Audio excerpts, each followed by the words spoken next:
Alright,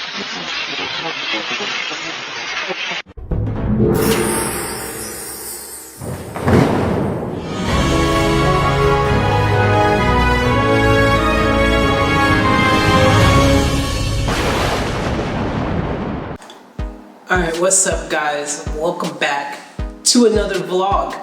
If you're new to the channel, make sure you subscribe, like, share, and all that good stuff. You already know. Anyways, today guys, I thought it'd be really cool to talk about the music industry and more specifically my experience in the music industry as a signed artist and kind of tell you guys what it was like to be signed to Sony Records. So I want to share my story because it's actually a pretty cool story, and it's a big accomplishment to be signed in general, you know, with any label. But you know what? I just realized I should probably start from the very beginning. So why don't we do this? Why don't we make this into, over the course of 3 videos, I'm going to tackle a different aspect of the music industry and me being signed to as a signed artist in the music industry, and kind of share my story so that others out there, if maybe you're someone who's an artist who wants to get signed and all these type of things, let me tell you what it's like, what it's really like. Let me give you some stuff that might help you, and we'll go from there. All right, so I think I'll do it over 3 vlogs or so, because I could actually probably break it down even more, but we'll go with the flow and we just see where we're at, because I don't want to, hopefully I can just kind of keep it nice and, you know, 10 minutes or less. You know, I've been uploading some crazy long videos lately, but let's try to keep it nice and manageable in time so that you actually watch it all the way through. There's no point making 30 minutes videos, 40-minute videos, and you guys get bored and you're like, oh man, that's like a long video. I need to take a break, and then you never get back to it. So I want you to watch the content. That's really important to me. And so you guys, you know, communicate with me. Let me know what you guys want to watch or hear, see, etc. on my channels. Let me know. Just give me some input, and you know, I want to make this an experience that you guys enjoy.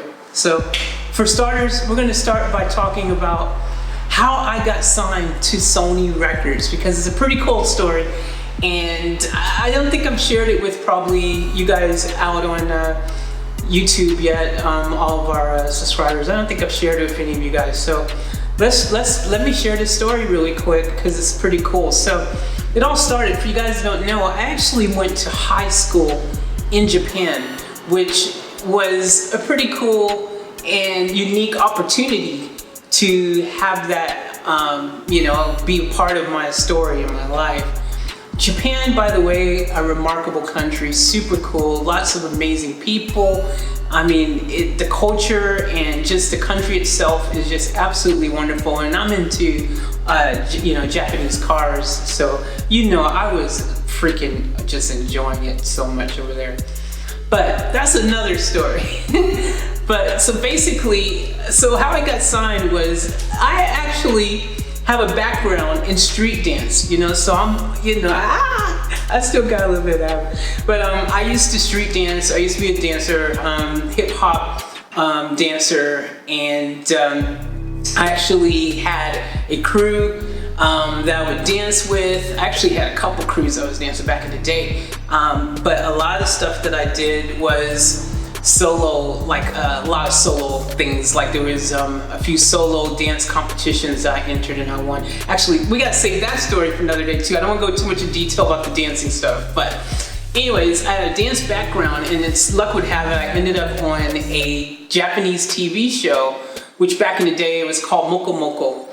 It was a Japanese show that this guy, his name was Will. He was a really cool Willie, well, but we call him Will, but Willie. He was a cool dude, and he was connected. Like, this guy knew everybody over there. Like, he was the one who got us on that show. So anyways, one day he said to me, he said, hey, look, these cats are looking for a cool rapper to rap on a song. Do you know anybody that can do that? And you know, I was like, dude, that's me. I can rap. That's what I do, man. I can spit bars, man. And he said, okay, cool. All right, I'll give you an opportunity to go and do this gig. And so I ended up in this recording studio, and this is in Japan, guys. We're still in Japan. And so what happened was I go into the studio, and so the record label dude and the guy who produced the song, and they're all sitting there, you know, and they go, okay, this is the song that you need to freaking rap to. And they started playing the song, and it was like this crazy techno rave, like freaking like this craziest song that I'd ever heard. And at that point in time, I had never like even thought of rapping to dance music, you know, techno, rave, like hardcore stuff. We're talking hardcore. We're not even talking about dance. We're talking about hardcore stuff. Thought never even crossed my mind. I didn't even know it was a thing, and it wasn't really then. You know, it wasn't really a thing. It wasn't really a thing that most people did, like hip hop, rap. You rap to rap music. You know, hip hop. Anyways, I was like, what have I gotten myself into? And I was like, man, oh my gosh, man, I can't believe this. Like, I was totally thinking it was going to be a whole different situation. But at the end of the day, I thought about it and I was like, what's the worst that could happen? And plus, let me tell you something, when you're in a foreign country like Japan, where it's not an English-speaking country, and you're living somewhere like that, you find yourself feeling a little bit more brave, you know what I mean? Like, kind of, I found that for me anyways, because I would do stuff over there and I'd be like, oh, doesn't matter, I'm not from here, I don't live here, like, I don't understand what they're saying, they don't understand me, doesn't matter, you know, like, you do a little bit crazier stuff. I got lots of stories of crazier stuff that, you know, I'll share another time. But anyways, basically, I decided to do it. Now let this be that one thing that inspires anybody else out there who's an artist who wants to do music or anything in life. I embraced my fear and I just decided to do it, okay? I actually just decided to do it. And I just went for it. And I took that leap of faith. And when I did that, it was the biggest blessing in disguise that I didn't even know was a blessing at the time. Because at the time, I didn't know that I was going to be offered a recording contract. I just knew I had a gig. I just thought I'd rap on this song and whatever. I didn't even know it was even associated with like people like Sony and all these things. I didn't know any of that stuff, you know? So I ended up doing it and they absolutely loved it. And I actually blew them away. They didn't just love it. They actually, oh my gosh, that is freaking awesome. And they liked it so much that they decided to put me and the guy who produced the song and another girl together to form a group. And that is how Subsonic Factor was born and how I got my first recording contract. That was my first recording deal and it was surreal. It was like unbelievable because it was a dream come true. It's one of those things that you dream about and you know, if you believe in something enough, you believe, yeah, one day I'm gonna do it. And it's kind of like you believe it and you want it so bad, but then there's always part of you that's like, oh, I don't know if I'll ever get there, if it'll really ever happen. And I didn't even know how it was going to happen. I did believe that I would somehow reach my goals, but I didn't know how it was going to happen, especially considering the fact that I was living in Japan, guys, okay? I wasn't even in an you know, English-speaking country. I was in Japan, okay, where Japanese is their language and English is not their native tongue, you know, and the Japanese music scene is full of, obviously, Japanese artists, and it's big, you know, J-pop, you know, you guys probably heard of it, and you guys are probably into it, some of you probably into it, but, you know, that's the main thing over there is Japanese-style music, J-pop. At the time, you know, there wasn't really, matter of fact, I don't even think there was really any or I don't even think there was really any rappers or anything, Japanese rappers that I can think of at all, or anything like that. So I was really actually probably groundbreaking. I mean, there was probably other artists out there doing their thing, but I didn't know them. I didn't know about it, and I never, had heard of any of them. So I definitely know for a fact that an American freaking rapper formed in a group with another Japanese person, and then the girl who was in the group, Christine, she was actually half Japanese and half American, but she was third generation American basically, or third generation Japanese, or however they say it, but basically she was an American citizen, she was half, and so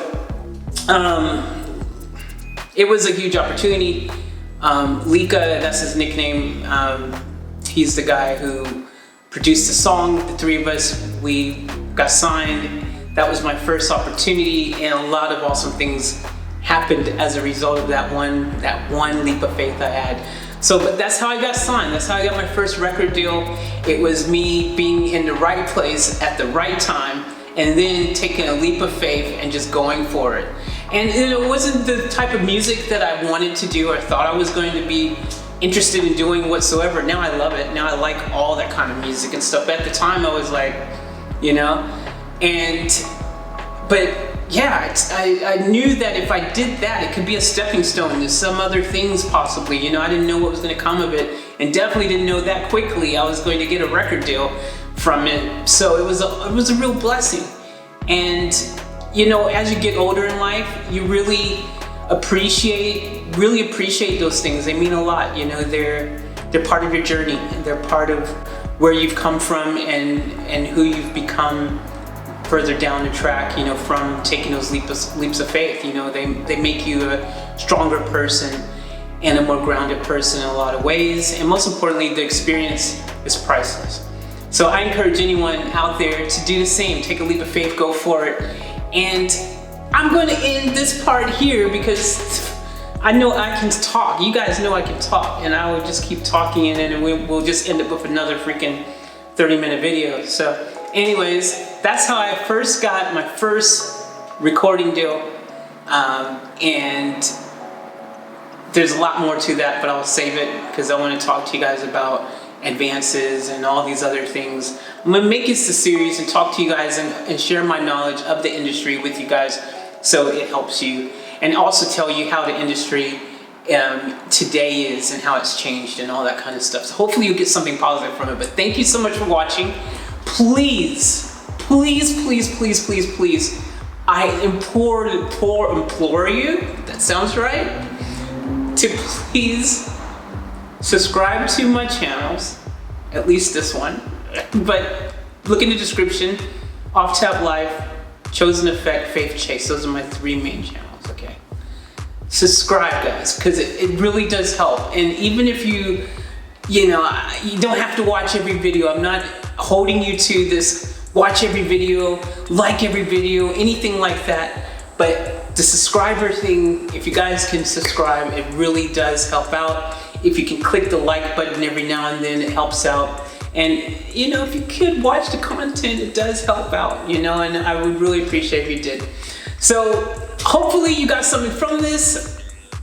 Much love. Remember to live each moment to the fullest.